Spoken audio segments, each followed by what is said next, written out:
नमस्कार दोस्तों, राधे राधे। कैसे आप सब? आई होप कि आप सब काफ़ी अच्छे होंगे। दोस्तों, आज हम लोग बात करेंगे roles and responsibilities of marketing officer in banks. जैसा कि आप सब जानते हैं कि IBPS SO का एग्ज़ाम कंप्लीट होने के बाद फाइनल रिज़ल्ट भी आ चुका है और सबको अपने अपने बैंक्स पे अलॉट हो गए हैं। तो बहुत दिनों से एक रिक्वेस्ट आ रही थी कि मार्केटिंग ऑफिसर का काम क्या होता है बैंक में, उसके बारे में एक वीडियो बनाया जाए। तो सबसे पहले तो थोड़ा मैं मिथ क्लियर कर दूं उन सारे बच्चों का जो कि ये सोचते हैं कि मार्केटिंग ऑफिसर में बैंक जो है बहुत ज़्यादा काम कराती है, बहुत ज़्यादा प्रेशर देती है, बहुत ज़्यादा प्रेशर हैंडल करने की ज़रूरत पड़ती है। तो मैं एक चीज़ क्लियर कर दूं कि ऐसी कोई बात नहीं है दोस्तों। वो डिपेंड करता है आपके वर्किंग स्टाइल पे, आप किस तरह से काम करते हैं और प्रेशर्स को किस तरीके से हैंडल करना जानते हैं। चलिए आइए बात करते हैं वक्त को बिना बर्बाद किए हुए। Rules and responsibility of marketing officer की बात करेंगे। तो marketing officer as a marketing officer training के बाद जब आप ज्वाइनिंग करेंगे तो मार्केटिंग ऑफिसर के वर्क को दो पार्ट में डिवाइड कर दिया जाता है। एक है हमारा एसेट्स साइड, ठीक है, और दूसरा हमारा है लायबिलिटीज साइड, ठीक है। दो तरह के नेचर ऑफ वर्क आप कह लीजिए या फिर एस्पेक्ट्स कह लीजिए कि एक एसेट साइड हो जाता है, एक लायबिलिटी साइड हो जाता है। तो सबसे पहले हम लोग बात कर लेते हैं लायबिलिटी साइड के बारे में। तो लायबिलिटी साइड में जिन एम्प्लॉयज़ को रखा जाता है, डिप्यूट किया जाता है किसी भी बैंक के अंदर, उनको अभी के समय एक नाम दे दिया गया है कासा ऑफिसर, ठीक है। कासा ऑफिसर के नाम से उनको मतलब उनको कासा ऑफिसर के नाम से भी रिप्रेजेंट किया जाता है। अच्छा, कासा ऑफिसर क्या आप सबको पता होगा। CA मतलब करेंट अकाउंट और SA मतलब सेविंग अकाउंट, ठीक है। तो अब देखिए दोस्तों, इसमें करना क्या होता है, देखो। तो आपको सबसे पहले ये चीज़ पता चल गई होगी कि आपको करेंट अकाउंट और सेविंग अकाउंट ओपन कराना होता है, जो भी मार्केटिंग ऑफिसर होता है। उसके बाद सैलरी अकाउंट आपको ओपन कराना होता है। उसके बाद NPS अकाउंट आपको ओपन कराना होता है। उसके बाद PPF अकाउंट आपको ओपन कराना होता है। उसके बाद RD आपको ओपन कराना होगा। FD आपको कराना होता है कस्टमर से मिलके। सुकन्या समृद्धि योजना हो गया या इस तरह के जो भी योजनाएं हैं उसका भी आपको कराना होता है, ओपनिंग करानी होती है।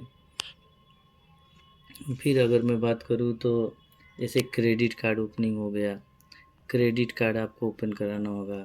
फिर बात करूँ तो म्यूचुअल फंड हो गए। तो ये कुछ इस तरीके से आप देख रहे हैं लायबिलिटी साइड में जो भी मार्केटिंग ऑफिसर को रखी जाती है, वो इतने सारे उनके जो है लगभग जो है अकाउंट ओपनिंग का काम होता है।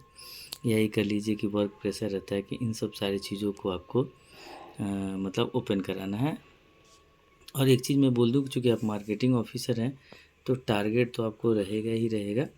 तो कम्प्लीटली ये चीज़ें मान के चलिए कि टारगेट बेस्ड होता है। ऐसी कोई बात नहीं है कि अगर आप टारगेट कंप्लीट नहीं करते हैं तो आपको निकाल दिया जाएगा, ऐसा कुछ नहीं है। हर जगह का वही सिस्टम है यार, प्राइवेट में काम करो या गवर्नमेंट में काम करो, टारगेट अगर आप पूरा नहीं करते हैं तो बहुत जाहिर सी बात है कि आपके ऊपर गुस्सा होता ही होता है। तो ये बेसिकली लायबिलिटी साइड का वर्क है। और देखो, अब एसिड साइड के बारे में अगर मैं बात करूँ तो एसिड साइड के बारे में एक बार चर्चा कर लेते हैं कि एसिड साइड आपका क्या कहता है।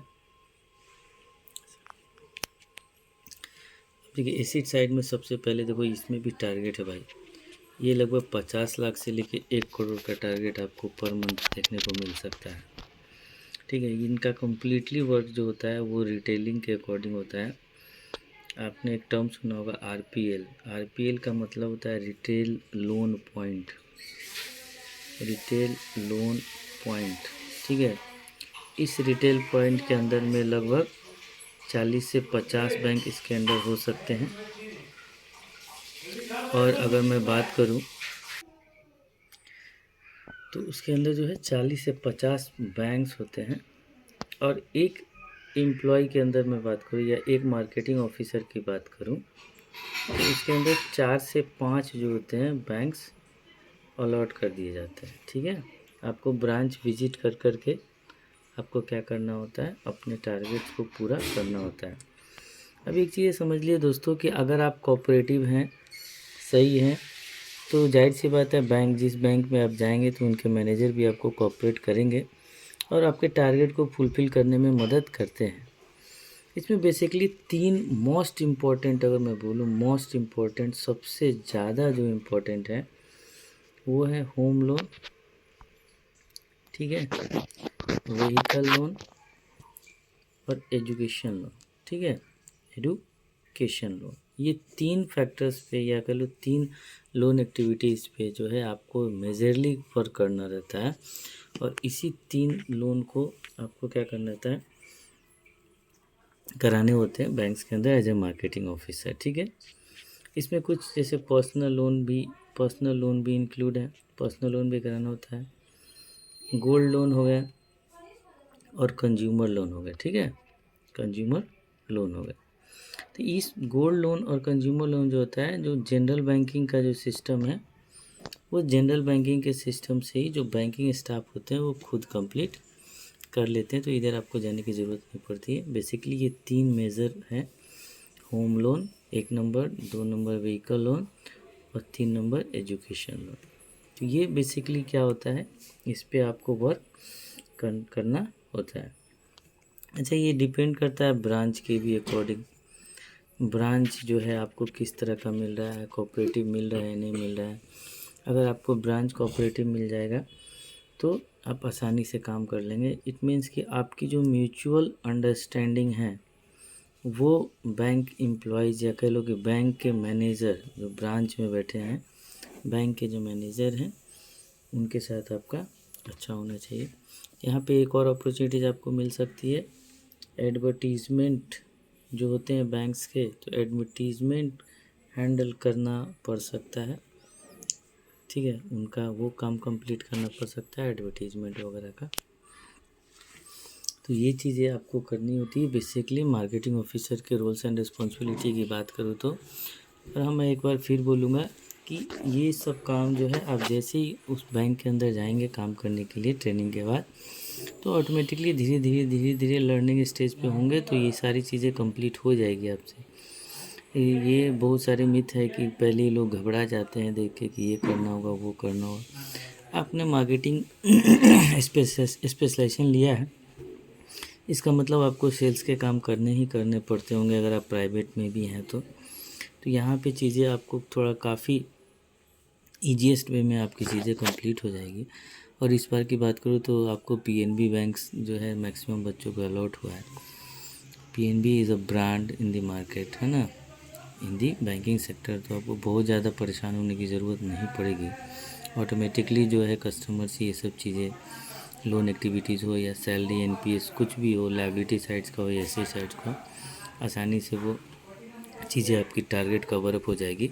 और मैं बता दूं कि 3 से 4 साल काम अगर आप कर लेंगे तो जनरल बैंकिंग की तरफ आपको मूव करने का मौका मिलेगा। आप किसी ब्रांच के हेड भी बन सकते हैं या ब्रांच मैनेजर भी आपको बनाया जा सकता है, या फिर आप खुद चाहें तो जनरल बैंकिंग की तरफ मूव कर सकते हैं। ये अपॉर्चुनिटीज़ इसके अंदर होती है एज अ मार्केटिंग या कोई भी स्पेशलाइज्ड ऑफिसर का जो पोस्ट है उसके थ्रू। तो आई होप कि आप सबको क्लियर हो गया होगा कि मैं क्या समझाने की कोशिश कर रहा हूँ। अगर दोस्तों यहाँ तक पहुँच ही गए हैं आप वीडियो को देखते हुए, अगर आपको इन्फॉर्मेशन अच्छी लग रही हो तो चैनल को सब्सक्राइब कीजिए, लाइक कीजिए, ज़्यादा से ज़्यादा शेयर कीजिए ताकि लोगों तक ये कंप्लीट इन्फॉर्मेशन जो है वो पहुँच सके।